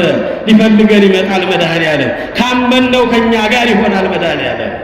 አያችሁ፣ እነሱ ለንፋስ ሰጥተዋል፣ ዱቄቱን በትነዋል። ከዚህ በኋላ ተስፋ የለውም ብለዋል። በማዳበሪያ ዱቄቱን ጭነው ከመንኮራኩር የተፈጨውን ዱቄት ሰብስበው ወስደው ለደብረ ይድራስ ለተራራ በትነውታል። ያን ጊዜ ስሙ ለስም አጠራሩ ክብር ይግባውና አምላካችን ፈጣሪያችን መድኃኒታችን ኢየሱስ ክርስቶስ ከዙፋኑ ተነስቶ ቅዱሳን መላእክትን አስከትሎ በደብረ ድራስ ላይ ወረደ። ክብርና ምስጋና ለመድኃኔዓለም ይሁን። ወረደ መድኃኔዓለም ኢየሱስ ክርስቶስ። መሬት ተንቀጠቀጠች፣ ምድር አልቻለችውም፣ ተንቀጠቀጠች። አራቱን ነፋሳት አዘዛቸው። በሉ የቅዱስ ጊዮርጊስን ዱቄት ሰብስባችሁ ወደ እኔ አምጡልኝ ብሎ ነፋሳትን አዘዛቸው። ሁሉ ይታዘዘዋል። የማንታዘዘው እኛ ብቻ ነን። ነፋስ ይታዘዘዋል፣ ባህር ይታዘዘዋል፣ እሳት ይታዘዘዋል፣ ሰማዩ ምድሩ ሁሉ ይንቀጠቀጣል የኢየሱስ ክርስቶስም ሲነሳ። እኛ ግን ዛሬ እንሸቅጥበታለን። የእግዚአብሔር ልጆች ምእመናን፣ ሲወርድ መሬት ተንቀጠቀጠች፣ መቆም አልቻለችም፣ ራደች። ነፋሳትን አዘዛቸው። በሉ ሰብስቡና የወዳጄን በእኔ ስም የተፈጨውን የተዘራውን ዱቄት የሆነውን የጊዮርጊስን ሥጋ ሰብስባችሁ አምጡ አላቸው። ነፋሳት ይታዘዙታል። ሽው ሽው ሽው አደረጉና የተበተነውን ዱቄት የሆነውን አጽኑን ሰበሰቡና መድኃኔዓለም እግር ስር ሰብስበው አስቀመጡት። ዱቄቱን አዳምን የፈጠሩ እጆቼ፣ አንተንም የሰሩ እጆቼ፣ ወዳጄ ጊዮርጊስ ይሄ መጨረሻ አይደለም፣ በል ተነስ አለው መድኃኔዓለም። ከጫጉላ ቤት ከሙሽራ ቤት እንደሚወጣ ብድግ አለ ቅዱስ ጊዮርጊስ። ክብርና ምስጋና ለመድኃኔዓለም ይሁን። ብድግ አለ ቅዱስ ጊዮርጊስ ከጫጉላ ቤት። አምላኩ ጠራው፣ ተነስ አለው። አትሞትም፣ ይሄ መጨረሻው አይደለም፣ የመጨረሻ አይደለም አለው። በዛሬው ቀን አምላካችን ከሰማይ ደብረ ድራስ ላይ የወረደበት ቅዱስ ጊዮርጊስ የተፈጨውን የተዘራውን ዱቄቱን በነፋስ ሰብስቦ አምላካችን እንደገና ሕይወት እንዲኖረው አድርጎ በል ተነስ፣ ገና ይጠብቅሃል ምስክርነት፣ ሂድና አሳፍረው ዱድያኖስን አለው። የእግዚአብሔር ልጆች ከጫጉላ ቤት እንደሚወጣ ብድግ አለና መድኃኔዓለም እግር ላይ ድፍት አለና ሰገደለን። መድኃኔዓለምም እቅፍ አደረገና 3 ጊዜ ግንባሩን ሳመው ይላል። ክብርና ምስጋና ለቸሩ መድኃኔዓለም ይሁን። እግዚአብሔር የወደደውን ምን ማድረግ ይቻላል? እግዚአብሔር ልጆች ያከበረውን ማን ሊያዋርደው ይችላል? የሾመውን ማን ሊሽረው ይችላል? ከፍ ያደረገውን ማን ዝቅ ሊያደርገው ይችላል? ቢፈጩት፣ ቢዘሩት፣ ቢቆሉት፣ ቢቀቅሉት፣ ቢፈልጡት፣ ቢቆርጡት የማይሞት ቅዱስ ጊዮርጊስ እግዚአብሔር ከሱ ጋር ስለሆነ ነው። እግዚአብሔር ከሱ ጋር ስለሆነ ነው። የእግዚአብሔር ልጆች ወዳጄ ጊዮርጊስ አዳምንም የፈጠሩ እጆቼ፣ አንተንም የሰሩ እጆቼ ናቸው። በል ተነስ፣ ገና ይቀርሃል ተጋድሎ አለው። ሂድና ዱድያኖስን 70 ነገሥታትን አሳፍራቸው አለው። ያን ጊዜ ከጫጉላ ቤት እንደሚወጣ ከመድኃኔዓለም እግር ስር ብድግ አለና በፈጣሪው እግር ስር ወድቆ ሰገደ። ያን ጊዜ ቅፍ አደረገና ወዳጄ ጊዮርጊስ እንደወደድከኝ ወደድኩህ፣ እንዳከበርከኝ አከበርኩህ ብሎ 3 ጊዜ ግንባሩን ሳመው። ክብርና ምስጋና ለቸሩ መድኃኔዓለም ይሁን። የዛሬው በዓል ነው የምነግራችሁ። የዛሬው በዓል ይሄ ነው። የእግዚአብሔር ልጆች መድኃኒታችን ደብረ ድራስ ላይ የወረደበት የተፈጨው የተዘራው ዱቄቱ ተሰብስቦ እንደገና ሕይወት አግኝቶ እንደገና ለተጋድሎ የወጣበት እሱን ዘርተው እሱን ፈጭተው እሱን ለንፋስ ሰጥተው ወደ ነገሥታቱ የምስራች ሊናገሩ ሲመለሱ ወታደሮቹ እሱ በብርሃን ሰረገላ ቀድሟቸው በቤተ መንግሥት ቆሞ ተገኘ። ክብርና ምስጋና ለመድኃኔዓለም ይሁን። አንተ አላዊ ንጉሥ እፈር አለው። እፈር፣ አስፈጨኸኝ፣ ለንፋስ ሰጠኸኝ፣ አዘራኸኝ፣ አስፈለጥከኝ፣ አስቆረጥከኝ፣ በምጣድ አስቆላኸኝ። ጌታዬ አምላኬ ፈጣሪ ኢየሱስ ክርስቶስ ከሞት አነሳኝ፣ እፈር አለው። የእግዚአብሔር ልጆች ምእመናን ያን ጊዜ ቅዱስ ጊዮርጊስ በንጉሱ በነገሥታቱ በዱድያኖስና በሌሎቹ መሃል ቆሞ በሚከራከራቸው በሚያሳፍራቸው ጊዜ እነዚያ ለንፋስ የሰጡ ወታደሮች ወደ ቤተ መንግሥት ደረሱ። ሲደርሱ ቀድሟቸው ገብቶ ቆሞ ተገኘ። ያን ጊዜ በቅዱስ ጊዮርጊስ አምላክ አምነናል አሉ። ሁሉም ወደቁና ለጊዮርጊስ ሰገዱለት። ክብርና ምስጋና ለአምላካችን ይሁን።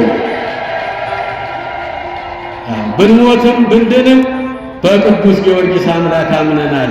ከሞት የሚያነሳ ከወደቁበት የሚያነሳ ከተፈለጡበት የሚያነሳ እንደ ቅዱስ ጊዮርጊስ አይነት አምላክ የለምና በቅዱስ ጊዮርጊስ አምላክ አምነናል፣ የምታደርጉትን እርምጃ በእኛ ላይ ውሰዱ አሉ። ያን ጊዜ በቤተ መንግሥት ሁሉንም አንገታቸውን ቀሏቸው። የእግዚአብሔር ልጆች ሁሉም በሰማዕትነት አረፉ። የክብር አክሊልም ወረደላቸው። ጊዮርጊስ ሞቶ ሲነሳ ብዙ ሰዎች ያምኑ ነበረ። ብዙ አሕዛቦች ወደ እሱ ይመለሱ ነበረ። እንዲህ እያደረገ 7 ዓመት ቅዱስ ጊዮርጊስ ተጋድሎ እየፈጸመ በዚያች ሀገር ላይ ኖረ። ቅዱስ ጊዮርጊስ እንግዲህ ሚያዝያ 23 ቀን የመጨረሻውን ሰማዕትነት አምላካችን ጊዜው እንደደረሰ ነገረው። ወዳጄ ጊዮርጊስ ሆይ እንዳከበርከኝ አከበርኩ፣ እንደወደድከኝ ወደድኩ። ስምህን የጠራ ዝክርን የዘከረ መታሰቢያን ያደረገ እንዲያውም አምላከ ጊዮርጊስ ማረኝ፣ አምላከ ጊዮርጊስ ይቅር በለኝ፣ አምላከ ጊዮርጊስ ራራልኝ ብሎ ስምህን ከስሜ ጋር አንድ አድርጎ ቢጠራ እንኳን ክርስቲያን አረማዊ አሕዛብ ቢሆን ከመከራ ተወለዋል። ክብርና ምስጋና ለቸሩ መድኃኔዓለም ይሁን። ክብርና ምስጋና ለአምላካችን ይሁን። የእግዚአብሔር ልጆች ምእመናን፣ ወዳጄ ጊዮርጊስ እንዳከበርከኝ አከበርኩ፣ እንደወደድከኝ ወደድኩ። 3 ጊዜ ሞተ፣ 3 ጊዜ አነሳሁ። ይሄ የመጨረሻው 7ኛው ዓመት የመጨረሻው ተጋድሎ ነው። የክብር አክሊል የሚወርድልህ 7 አክሊላት ይወርዱልሃል። እንዳከበርከኝ አከብርሃለሁ፣ እንደወደድከኝ እወድሃለሁ። አምላከ ጊዮርጊስ ማረኝ፣ አምላከ ጊዮርጊስ ይቅር በለኝ፣ አምላከ ጊዮርጊስ ድረስልኝ ብሎ ስምህን ከኔ ስም ጋር አንድ አድርጎ ቢጠራ እንኳን ክርስቲያን አሕዛብን አረማዊም ቢሆን ከመከራ ወጣዋለሁ። በአንበሶች ቢከበብ የአንበሶቹን አፍ እዘጋለታለሁ። በእሳት ውስጥ ቢጣል እሳቱን አጠፋለታለሁ። በሽፍታ ቢከበብ ሽፍቶቹ እንዳይነኩት አደርገዋለሁ ማለት እግዚአብሔር አምላካችን የቅዱስ ጊዮርጊስ ቃል ኪዳኑ ይሄ ነው። የእግዚአብሔር ልጆች ምእመናን ስሙን ልንጠራ፣ ዝክሩን ልንዘክር፣ መታሰቢያውን ልናደርግለት ይገባል። እግዚአብሔር ከፍ ያደረገው እግዚአብሔር ያከበረው የሰማዕታት ሁሉ አለቃ አድርጎ እንዲያውም በገሩ ላይ ምን ይል መሰላችሁ? ነፍስ ሁሉ ነፍስ ከሥጋ ተለይታ ወደ እኔ ስትመጣ በቅድሚያ ለስሉስ ቅዱስ ትስገድ። አያችሁ፣ ለስሉስ ቅዱስ ለሥላሴ ትሰግዳለች። ክፉም ሆነች ደግም፣ ጽድቅ ጻድቅም ሆነች ኃጥእም ለእኔ እንድትሰግድ አደርጋታለሁ። ከእኔ ቀጥላ ግን ጊዮርጊስን እጅ እንድትነሳህ አደርጋለሁ አሉ። ክብርና ምስጋና ለአምላካችን ይሁን። ገምቷችኋል ያልኳችሁ? ምን አልኳችሁ? ምንድን ነው ያልኳችሁ? የለም እኮ እየሰማችሁ አይደለም እኮ። ወዳጄ ጊዮርጊስ ሆይ ነፍስ ሁሉ ከሥጋዋ ተለይታ ወደ እኔ ስትመጣ ቅድሚያ ለእኔ ለስሉስ ቅዱስ ለአንድነቴ ለሦስትነቴ እንድትሰግድ አደርጋታለሁ። ከኔ ቀጥላ ደግሞ ወደ አንተ መጣ አንተ እጅ እንድትነሳህ አደርግልሃለሁ። ሴቶች ከወለዷቸው መካከል በክብር መጥምቀ መለኮትን የሚደርስበት እንደሌለ በሰማዕታት መካከል በክብር አንተን የሚደርስብህ የለም አለው አምላካችን። ለስም አጠራሩ ክብርና ምስጋና ይድረሰው። የእግዚአብሔር ልጆች ምእመናን፣ ቅዱስ ጊዮርጊስ ይህን ሁሉ መከራ ተቀብሎ 7 ዓመት ሙሉ ይህን የዘረዘርነውን መከራ ተቀብሎ በጥር 18 ቀን አጥንቱን ፈጭተው ቆልተው ፈልጠው ቆርጠው የእግዚአብሔር ልጆች በምጣድ ለብልበው አቃጥለው መከራ ያበዙበት በጥር 18 ቀን ይህን ሁሉ መከራ የተቀበለበት ቀን ነው። ከዚህም በኋላ እግዚአብሔር አምላካችን ቃል ኪዳን ሰጥቶ በሚያዝያ 23 ቀን በ27 ዓመቱ በ304 ዓመተ ምህረት 20 ዓመት በቤተሰቡ ጋር ቆየ። 7ቱን ዓመት በሰው ሀገር መከራ እየተቀበለ እየተፈለጠ እየተቆረጠ እሳት እየተቃጠለ በመጋዝ እየተተረተረ በመዶሻ አናቱን እየተቀጠቀጠ ናላው እስኪፈስ ድረስ እንደ ሽንኩርት እየተከተፈ እንደ ድንች እየተላጠ እንደ ጎመን እየተቀረደደ ቅዱስ ጊዮርጊስ ይህን ሁሉ መከራ ስለ አምላኩ ስለ ፈጣሪው ስለ እግዚአብሔር ተቀበለ። አማን መነኑ ሰማዕት ጣዕመ ለዘዓለም። ሰማዕታት የዚህን ዓለም ጣዕም በእውነት ናቁ። ሹመቱን፣ ሽልማቱን፣ ዝናውን፣ ዕውቅናውን፣ ሀብቱን፣ ንብረቱን በእውነት ናቁ። የእግዚአብሔር ልጆች ምእመናን ደማቸውንም ስለ እግዚአብሔር መንግሥት አፈሰሱ። ስለ መንግሥተ ሰማያትም መራራውን ሞት ታገሱ ይላል አባታችን ሊቁ ቅዱስ ኤፍሬም። ቅዱስ ጊዮርጊስ ይህን ሁሉ መከራ ተቀብሎ በ27 ዓመቱ ሚያዝያ 23 ቀን በ304 ዓመተ ምህረት ዓርብ ከቀኑ በ9 ሰዓት ሲሆን አንገቱ ተቆረጠ። የእግዚአብሔር ልጆች ምእመናን፣ እንዲያውም ከመቆረጡ በፊት ሊቆርጡ ሲወስዱት ወደ እግዚአብሔር ተንበርክኮ ጸለየ። 7 ዓመት ሙሉ አቃጠሉኝ፣ ለበለቡኝ፣ አሰቃዩኝ። ጌታ ሆይ አሳፍራቸው፣ የሚያመልኩት ጣዖት እንደሆነ ሐሰት እንደሆነ እውነተኛው አምላክ ምስክርነት ስጥ አለው። ያን ጊዜ በተቀመጡበት ዙፋን 70ውን ነገሥታት ከሰማይ እሳት ወርዳ በላቻቸው ይላል። ክብርና ምስጋና ለቸሩ መድኃኔዓለም ይሁን። ያ ሲታበዩበት፣ ያ ሲኮሩበት፣ ወይን ጠጅ ሲጠጡበት፣ ጠጅ ሲጠጡበት፣ ጮማ ሲቆርጡበት ከነበረው ቤተ መንግሥት ከሰማይ የተጠቀለለ የእግዚአብሔር የቁጣ እሳት ወርዳ 70ውን ነገሥታት እሳት በላቸው። የእግዚአብሔር ልጆች ምእመናን ጸለየ እሱ። ተሰቃይቻለሁ 7 ዓመት ሙሉ፣ ጌታ ሆይ አሳፍራቸው አለ። ያን ጊዜ ከሰማይ እሳት ወርዳ 70ውን ነገሥታት በላቻቸው። በዚህ ጊዜ 7 አክሊል ከሰማይ ወረደለት። ከአንገቱም ደም፣ ወተት፣ ውሃ ወጥቷል። ቅዱስ ጊዮርጊስ ኢትዮጵያን ከእመቤታችን ተቀጥሎ አስራት በኩራት የተቀበለ የኢትዮጵያ ገበዝ ይባላል። በረከቱ በሁላችንም ላይ ይደርብን። አማን መነኑ ሰማዕት ጣዕመ ለዘዓለም። ሰማዕታት የዚህን ዓለም ጣዕሙን ናቁት፣ ደማቸውንም ስለ እግዚአብሔር መንግሥት አፈሰሱት። ስለ መንግሥተ ሰማያት መራራ ሞትን ታገሱ፣ እስከ ሞት ድረስ የታመኑ ሆኑ። የእግዚአብሔር ልጆች ምእመናን እስከ ሞት ድረስ ታምነው እግዚአብሔር መንግሥት ዛሬ ቅዱስ ጊዮርጊስ ከፀሐይ 7 እጅ አብርቶ የሰማዕታት ሁሉ አለቃ ሆኖ በዚያ በእግዚአብሔር ገነት ተቀምጦ ለእኛ ጸሎት ያደርግልናል። እስከ ሞት ድረስ የታመነ ወኩን መሐይምነ እስከ ለሞት ወእሁበከ አክሊለ ሕይወት። ልጄ እስከ ሞት ድረስ የታመንክ ሁን፣ የሕይወትን አክሊል እሰጥሃለሁ። 7 አክሊል ወረደለት። ዋጋውን እግዚአብሔር ከፈለው። ዋጋውን እግዚአብሔር ከፈለው። ስምህን የጠራው ዝክርህን የዘከረው መታሰቢያን ያደረገው ጊዮርጊስ አትርሳኝ፣ አምላከ ጊዮርጊስ እርዳኝ፣ አምላከ ጊዮርጊስ ጠብቀኝ፣ አምላከ ጊዮርጊስ አውጣኝ ከመከራ ብሎ ስሜን ከስምህ ጋር 3 ጊዜ የጠራ ሰው ቢኖር እንኳን ክርስቲያን አረማዊ ቢሆን ከመከራ አወጣዋለሁ። በሽፍቶች ቢከበብ የሽፍቶቹን አፍ እዘጋለታለሁ። በአንበሶች ቢከበብ የአንበሶቹን አፍ እዘጋለታለሁ። እሳት ውስጥ ቢጣል እሳቱን አጠፋለታለሁ። በባህር ቢጣል ባህሩን እከፍልለታለሁ። ስምህን ከስሜ ጋር 3 ጊዜ የጠራውን ሰው ከመከራ ሥጋ ከመከራ ነፍስ አድነዋለሁ። ከመከራ ሥጋ ከመከራ ነፍስ አምላካችን ያድነ። የሰማዕተ ልዳው የቅዱስ ጊዮርጊስ በረከቱ በሁላችንም ላይ ይደርብን። ጽናቱን፣ እምነቱን፣ ሃይማኖቱን በሁላችንም ላይ ያሳድርብን። ያስተማረን፣ የመከረን፣ የገሰጸን የድንግል ማርያም ልጅ አምላካችን ኢየሱስ ክርስቶስ ስሙ ይክበር ይመስገን። የሰማነውን ሁሉ በልቦናችን ይጻፍልን። 30፣ 60፣ 100 ፍሬ አፍርተን የስሙ ቀዳሾች የመንግሥቱ ወራሾች ለመሆን ያብቃ። ይቆየ ኢየሱስ ክርስቶስ ጽኦመ ስም ለዘይጼውኦ